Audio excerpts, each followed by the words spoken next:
देखिए हर खबर यहीं पर, सब्सक्राइब कीजिए TV9 भारतवर्ष। कासिम सुलेमानी से जुड़ी हुई है, जिसकी खबर लगातार आपने TV9 भारतवर्ष पर देखी थी, क्योंकि 3 जनवरी की पूरी रात आपने TV9 भारतवर्ष पर ईरान के कमांडर कासिम सुलेमानी की मौत की वर्ल्ड ब्रेकिंग देखी थी। आज 7.5 महीने बाद हम आपको कासिम सुलेमानी से जुड़ी एक और बड़ी खबर बताने जा रहे हैं।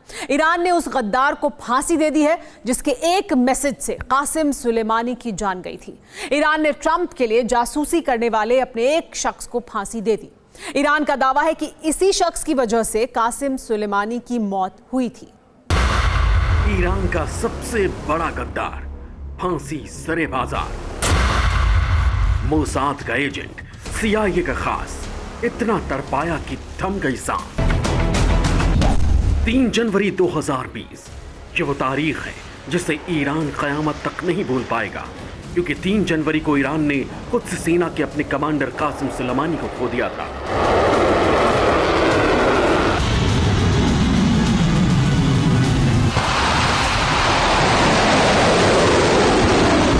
बगदाद एयरपोर्ट पर अमेरिका के ड्रोन हमले में कासिम सुलेमानी को जान से मार दिया गया। कासिम सुलेमानी को ईरान में हीरो का दर्जा था, तो सुपर पावर अमेरिका सुलेमानी को दुश्मन नंबर 1 मानता था। कासिम सुलेमानी का जनाजा उठता उससे पहले ही ईरान सरकार ने अपने जासूस एक्टिव कर दिए। ईरान के राष्ट्रपति हसन रूहानी को पक्का यकीन था कि कासिम सुलेमानी की मौत के पीछे देश में छिपे गद्दारों का हाथ है। रिवॉल्यूशनरी गार्ड्स और कुर्द सेना को भी लगता था कि किसी ने तो सुलेमानी की जानकारी अमेरिका को दी थी, और कई महीनों की तफ्तीश के बाद खास ऑप इंटेलिजेंस ने ये निकाल फेंका कि आखिरकार वो शख्स कौन था जिसकी पूरी जानकारी के बाद कासिम सुलेमानी को अमेरिका ने मार गिराया था।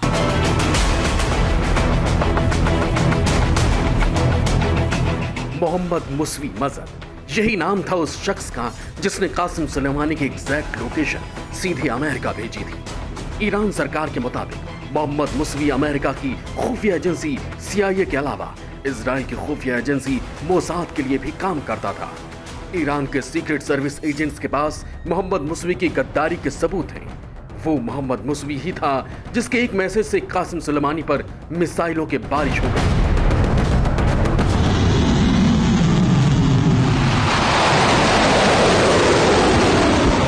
वो मोहम्मद मुसवी ही था जो लगातार कासिम सुलेमानी को ट्रैक कर रहा था।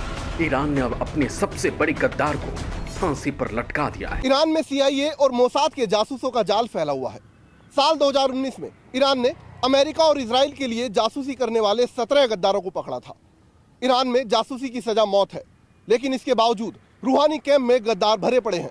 अब जरा 2 जुलाई की इन तस्वीरों को देखिए। इजराइल ने F-35 फाइटर जेट से बारूद बरसाकर ईरान के मिसाइल जखीरे को तबाह कर दिया। साइबर अटैक करके ईरान के परमाणु ठिकाने को ही ब्लास्ट कर दिया। ईरान की इस तबाही के बाद ये थ्योरी भी सामने आई कि इस हमले में भी रूहानी के गद्दारों का ही हाथ है। शक तो यहां तक भी जाहिर किया गया था कि सुलेमानी की तरह ही इस बार भी रूहानी के परमाणु सेंटर की लोकेशन सीधे मोसाद को भेजी गई थी, और टारगेट कंफर्म करने के बाद इजराइल ने ईरान पर हमला कर दिया। पहले सुलेमानी और फिर न्यूक्लियर ठिकानों का नुकसान। ईरान ये डबल सदमा अभी तक बर्दाश्त नहीं कर पाया है। अमेरिका और इजराइल से ईरान बदला लेने का मौका तलाश रहा है, और साथ ही साथ अपने घर के अंदर के गद्दारों को भी ढूंढ कर उनकी जान ले रहा है। ईरान की ये बौखलाहट अभी और जाने लेंगे। Bureau report TV9 Bharatvarsh.